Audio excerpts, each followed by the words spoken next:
Aaron Hernandez will spend the rest of his life in prison for murder, and he soon will be facing new charges for a double homicide in Boston. A one-time star football player at the University of Florida who went on to a lucrative deal in the NFL with the New England Patriots. And perhaps some think if he was slapped down at those times in his early career when there were hints of trouble, he might not be in jail. And a man might be alive today. Let's dig into this with the man who invented the concept of sports business and who knows the games and their background players better than anybody, the sports professor Rick Horrow. Good day, Professor. Good day, my friend. How are you? I am excellent. It is a difficult time to talk about sports, of course, certainly with what Aaron Hernandez has gone through, but what he put other people through as well, and I should point out.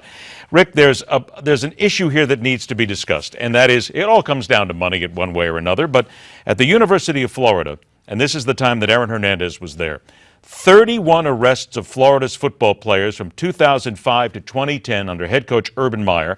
We're talking about domestic violence by strangulation, aggravated assault, burglary, larceny, fraudulent use of credit cards, all this according to criminal record databases. Rick, people want to know, when does there come a time when you stop worrying about the money and start hammering down on these guys? Because maybe if Hernandez had been stopped in college, maybe he wouldn't have gotten to this point in his professional life. Well, maybe, and of course, I'm not an apologist for Urban Meyer or the program, but it's awful hard to reinvent history and say if a specific act could have been prevented, therefore the rest of the life could have gone differently. You know, Urban Meyer did assign Tim Tebow to Aaron Hernandez as kind of a bodyguard, a watch-over guy, and that couldn't happen. I guess, you know, nobody could have changed Aaron Hernandez around, some would say. But I feel it's a little too simplistic to assign guilt to an entire program because of one particular act. You say it's a pattern. Clearly, there are a lot of schools that do all of that. Institutional control is very important.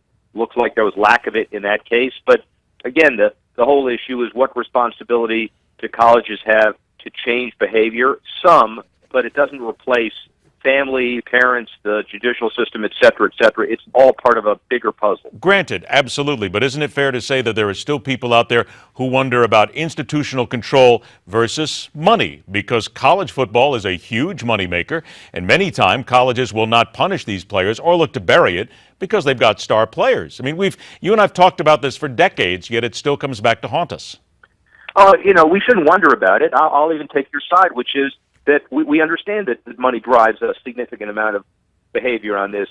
We're opening up a brave new world. I don't know how brave it's going to be, but remember all the $750 million that's been generated by the NCAA from the basketball tournaments we just finished. Well, you know, some of that may ultimately go to pay for play. Conferences now may have the ability to have stipends, and you're going to have big conferences bidding against other big conferences to recruit kids based on, among other things, guaranteed scholarships and the potential of getting a stipend. You know, when that opens up, you could say that it's a recipe for disaster. You should say it's an opportunity for real meaningful governance. Let me ask you this, with a minute to go. What does the NFL take away from this now? Because they've had their problems. They know that people will focus on him as a former player. So in your opinion now, where do they take this from now in making sure that their athletes are better? They better be absolutely sure that the foundation that was set last year because of all the controversy generated from Ray Rice and Hardy and others sustains. This is a particularly heinous case, one of the worst ever. He's never going to see the light of day again. But you would assume now the NFL's policies are in place. So this is not dependent on a 2 or 3 game suspension. This guy's locked up forever, and hopefully the process is in place to deal with this kind of behavior now in the NFL and in other sports as well. And I think that's going to take some time indeed, because the National Football League has to prove to their fans that they have the best interests of the fans and the game at heart, and the fans have to see that an actual effort is being made, which, of course, as we've always noted, will take time. Professor, always a pleasure to have you on the show, my friend. Hopefully we meet again. We'll talk about some things that are a little more nice, if you will, a little more positive than something like this. But can't wait to see your face next week. Well, maybe you just will. You'll get lucky, and we'll see yours, and that'll be even more frightening. All right. Take care, Here's another Professor. opinion on that. Have a good week. All right, see you then. Coming up next, another very serious issue. Life or death for the Boston Marathon bomber. I asked on this show recently if you could pull the switch and execute him.